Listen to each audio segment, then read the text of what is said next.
მოგესალმებით ყველას ჩემს არხზე. იმედი მაქვს, რომ ყველანი ხართ ძალიან კარგად, დაგიბრუნდით ახალი ვლოგით და გავატაროთ დღე ერთად. ახლა არის დილის 9 საათი. უამრავი საქმე მაქვს დღეს და იმედი მაქვს, რომ ყველაფერს მოვასწრებ, რაც დაგეგმილი მაქვს და გავატაროთ დღე ერთად. წყოთ აქედან ამ თაროების შესახებ გითხარით უკვე, რომ გზაში იყო და დავამაგრეთ, აქაურობას არ ვიმჩნევთ. ვთქვა, რომ აყრილები ვართ, ვერაფერს ვიტყვი, რადგან ვართ ზე აყრილები და ახლა გაჩვენებთ რატომ. მოკლედ, ეს თაროები დალაგდა, თან ვალაგებ ნელ-ნელ რაღაცეებს და არ გამომდის. აი, მე მოკლედ რა დღეში აქაურობა. შემდეგ ეს კარადა, რომელიც რამოდენიმე დღის უკან შევიძინეთ, ესეც აიწყო. ეს თაროები იცით და აი მე რა დღეშია. და შემდეგი რაც გავაკეთეთ რა, სერგომ და მამამისმა გააკეთეს, არის ეს საწყობი. უბრალოდ შეხედეთ რა ძალიან მაგრად გამიკეთეს. ყველაზე მეტად რაც მომწონს, ეს არის აი აქ ფეხსაცმლის დასალაგებელი 3 თარო არის სულ ფეხსაცმლისთვის და დანარჩენი უკვე სხვადასხვა წვრილმანისთვის. ეს ხარახურა. სრული სიტყვის მნიშვნელობით უკვე ჩავდემანთ, რადგან შეუძლებელი იყოს აქ სიარული, წუხელ მორჩნენ ამ ყველაფერს და წუხელვე დავაწყე ეს რაღაცეები, ვაპირებ, რომ დღეს უკვე კარგად და ლამაზად დავაწყო. აბსოლუტურად ყველგან არის ეს ნივთები, გოჩას ოთახში, ნიცას ოთახში, აქეთ-იქით და დავალაგოთ ერთად. კიდევ კარები, აი ასე. შვენივრად გამოიყურება. ერთადერთი რაც ჰქონდა, კარები თვითონ არის გაფუჭებული, აი აქ და აქ გაშკურკვას ჭირდება თუ არ ვცდები და მოკლედ არ ვაპირებთ ამის შკურკვას. აქეთ მხარე არის იდეალური. გასაკეთებელი მაქვს ეს სახელური, უნდა მოვაშორო ეს საღებავი და აი ესენი, ამას უკვე მე მივხედავ. და აი აქაც არ მგონია რომ დღეს ან ხვალ შევძლო, ამ დღეებში აუცილებლად ამას რამენაირად 10 ტონით ან რამით მოვაშორებ. ვიწყებ საკუჭნაოს დალაგებით და პირველ რიგში დავაწყობ ფეხსაცმელს, როგორც უკვე გითხარით, წუხელ გავწმინდე მთლიანად თაროები და ფეხსაცმლის ადგილას დავფინე სილიკონი. ზოგ ადგილას სილიკონი დამაკლდა და ჯერჯერობით სანამ ვიყიდი და დავამატებ, დავფინე უბრალოდ ცელოფნები. ფეხსაცმელმა რომ არ გააფუჭოს ეს თაროები და ხანდახან სველი ფეხსაცმელიც რომ ხვდება, მოკლედ რომ არ გაჭუჭყიანდეს და ასე შემდეგ. ყოველი შემთხვევისთვის ზემოდან კიდევ ერთხელ გავწმინდე და იმ ნივთებს, რომლებსაც ხშირად არ ვხმარობ და ძალიან იშვიათად დავდე სულ მაღლა. მაღლა დევს კიდევ რაკლეტი და ასეთი დიდი რაღაცეები, ტუალეტის ქაღალდი და ასევე ხელსახოცები. რაც შეეხება დღევანდელი დღის გეგმებს, როგორც იცით, ეროვნებით ვარ ეზიდი და ახლა არის ჩვენი დღესასწაულები, ანუ ჩვენი მარხვებია, ამ დროს ხშირად გააქვთ სადილი მიცვალებულის სახელზე, ან და შლიან სახლში სუფრას და ეძახიან ახლობლებს, რომ მოიხსენიონ მიცვალებულები. ჩვენც ყოველ წელიწადს გაგვაქვს სადილი მიცვალებულის სახელზე, ან და ვშლით სახლში სუფრას და ვეძახით ოჯახის წევრებს. მოკლედ, ხშირ შემთხვევაში ვაკეთებთ ორივეს ერთად და იმის გამო, რომ აქ არ გვყავს ახლობლები, ხშირ შემთხვევაში ეს სადილი გამაქვს ჩემს მულთან ან და ჩემს დედამთილთან. მოკლედ, ამჯერად გადავწყვიტეთ, რომ სახლში გავშალოთ სუფრა და ყველას დავუძახოთ. და ისე მოვიხსენიოთ ჩვენი მიცვალებულები, ამიტომ ახლა ნახევრად დავალაგებ აქაურობას და შემდეგ წავალთ მაღაზიაში, ვიყიდით საჭირო ნივთებს, საჭირო პროდუქტს და შემდეგ გავაგრძელებ ისევ დალაგებას. ამ დღეს არ არის საჭირო, რომ დიდი და საჩინო მაგიდა გაიშალოს, ხშირ შემთხვევაში ვხარშავთ ხაშლამას და ქიშმიშიან ბრინჯს, ასევე ხილი იდება მაგიდაზე და რაიმე ნამცხვარი.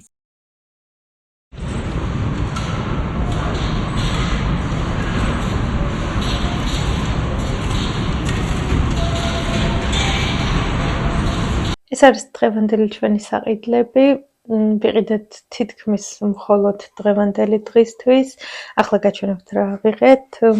დღეს ვაპირებ ხორცის მოხარშვას კარტოფილთან ერთად, რაღაც ხაშლამის მაგვარს ვაკეთებ მოკლედ. აქ არის კარტოფილი,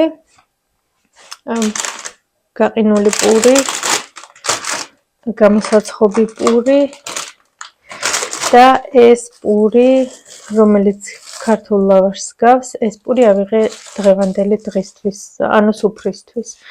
ყველი, ეს ყველიც იმერულ ყველს გავს, კიდევ ყველი, დესერტად გამოვაცხობ სომხურ ქადებს, ამიტომ ავიღე მარგარინი და მაწონი. მარწყვი, ეს პური აქციაში იყო და 4 ცალი ავიღეთ, 85 ცენტი ღირდა, ეს არის კარაქით და ნივრით ბაგეტები, ესეც ცხვება აეროგრილში და არის ძალიან გემრიელი. პამიდორი არის 4 შეფუთვა, წვენები, კოკა-კოლა, ფანტა, ნატურალური წვენები და წყალი. ასევე სუფრისთვის ავიღე მწვანე ხახვი და ბოლოკი. ჩვენთან სამწუხაროდ წიწმატი და ესეთი მწვანილი არ იყიდება, ამიტომ რაც გვაქვს, იმით გავდივართ. აქ არის ხორცი. ხორცი არის 2 კილოზე მეტი და დაჯდა 25 евро და 60 ცენტი. აქცია იყო სხვათა შორის დღეს. ფორთოხალი, მანდარინი, ბანანი, დანარჩენი რაღაცებიც მაქვს სახში, მაგალითად ვაშლი, ყურძენი და ასეთი რაღაცები, ამიტომ ესენი არ დამემატებია და კიტრი. აქ არის 2 ცალი კიტრიც. სულ ეს იყო, ახლა მინდა რომ სარეცხი დავფინო მაღლა ჭერში, გუშინ დავფინე თეთრეული და იმ თეთრეულს ჩამოვიტან, დღევანდელ თეთრეულს კიდევ დავფენ. მოკლედ შემდეგ ვაგრძელებთ ისევ დალაგებას.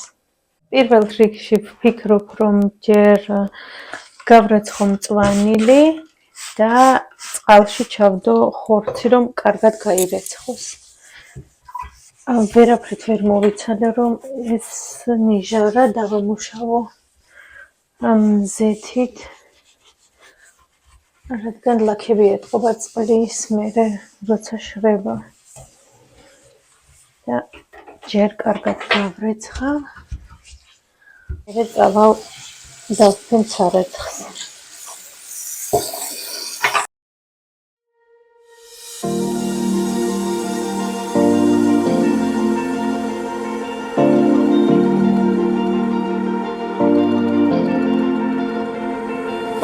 You've been shattered, you've been broken down. Heart is beating, still won't make a sound. It feels like an angel straight from heaven, just like my lucky number 7. You're my shooting star. We're running round in circles. Love feels so invincible. Feel you when there's no one around. Your beauty's so amazing. I will always hold you down. Your heart will be kept safe and sound. But I don't wanna love you when I'm faded. You're the picture perfect.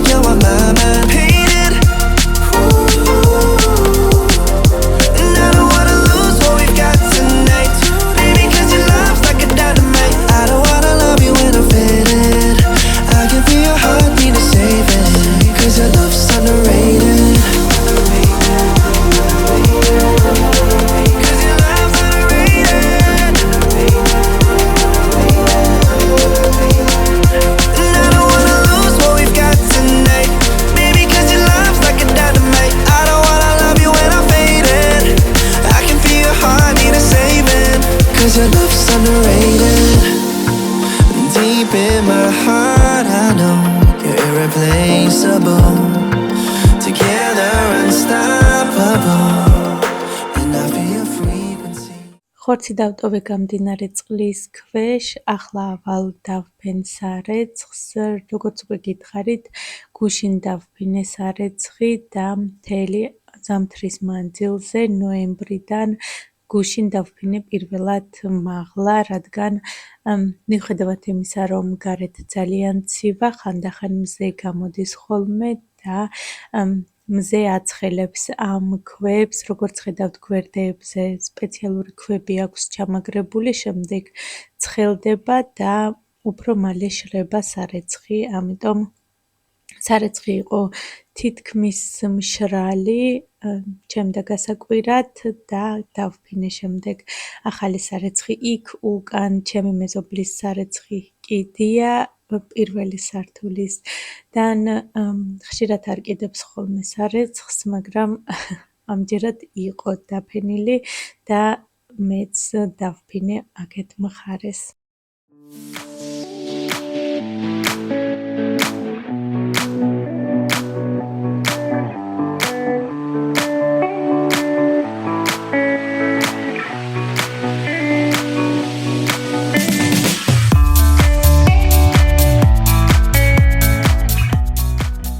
როგორც უკვე გითხარით, მზე გამოდის ხოლმე, ახლაც გამოანათა და არ ვიცი დამიჯერებთ თუ არა, ახლა არის გარეთ -5 გრადუსი.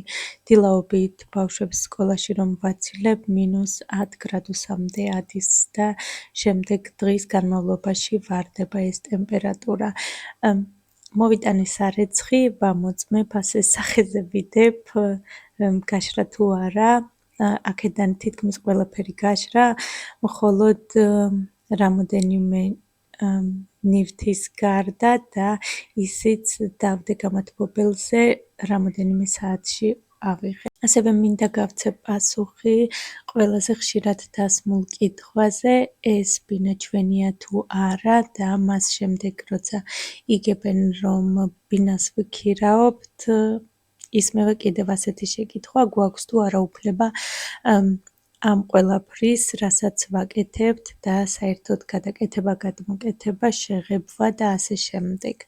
მოკლედ, უფლება გვაქვს, რა თქმა უნდა, ბინაში როცა შედიხარ, ყველაფრის გაკეთების უფლება გაქვს, მთავარია ბინიდან რომ გამოხვალ დაახვედრო ზუსტად იგივე მდგომარეობაში, როგორ მდგომარეობაშიც იყო.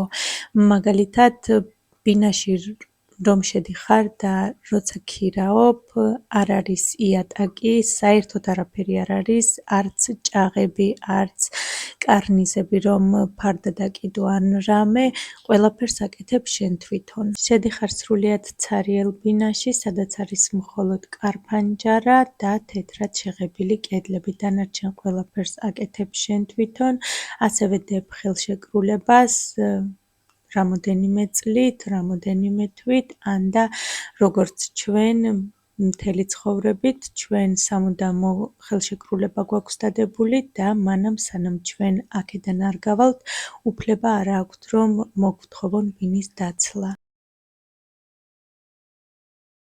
ესეც საბოლოო შედეგი. ასე გამოიყურება. ძალიან ბევრი ადგილი დამრჩა. კიდევ სამზარეულოს გადავახარისხებ და გადმოვიტან ბევრ რამეს აქეთ. აქ დევს ასეთი დაკეტილი რაღაცეები, აქეთ არის ქიმია, აქაც ქილები და რაღაცეები, ხოლო მაღლა უკვე პროდუქტი დევს.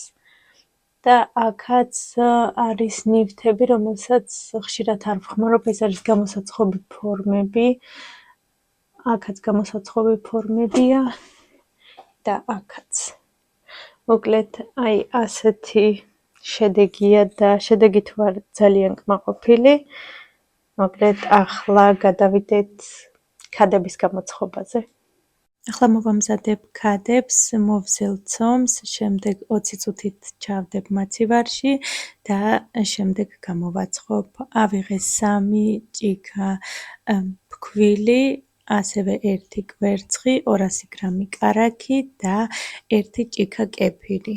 ასევე ვანილი და 1 ჩაის კოვზი გამაფხვიერებელი. ვხეხავ კარაქს, ჩემი კარაქი არ არის გაყინული და ასეც კარგად იხეხება. სასურველია რომ კარაქი იყოს გაყინული, რომ უფრო ადვილად გაიხეხოს. ჩავახეხებ ქვილში, შემდეგ კარგად ამოვურიე, დავუმატე კვერცხი და კეფირი და მოვზილე ცომი. ცომი ოდნავ იკრავს ხელზე, არ არის ძალიან მკვრივი, არის რბილი. ჩავდე მაცივარში და შემდეგ ფქვილთან ერთად დავიწყებ გაბრტყელებას, ასე რომ არ სჭირდება ბევრი ფქვილი. ზემოდან გადავაფარე საკვები პარკი და ჩავდე მაცივარში 20 წუთით. ახლა მოვამზადოთ გულსართი. გულსართისთვის ავიღე ჭიქანახევარი ფქვილი და 2 ჭიქა შაქარი. შაქარი ოდნავ მეტი უნდა იყოს ფქვილზე, რადგან ცომშიც არ არის შაქარი და თუ უფრო ტკბილი გიყვართ, შეგიძლიათ უფრო მეტი შაქარიც დაამატოთ. ასევე კარგად შევურიე, უბრალოდ გავსრისე 50 გრამი მარგარინი. გულსართის გვერდზე გადავდე და გადავიდეთ ხორცზე. ხორცი კარგად გაირეცხა.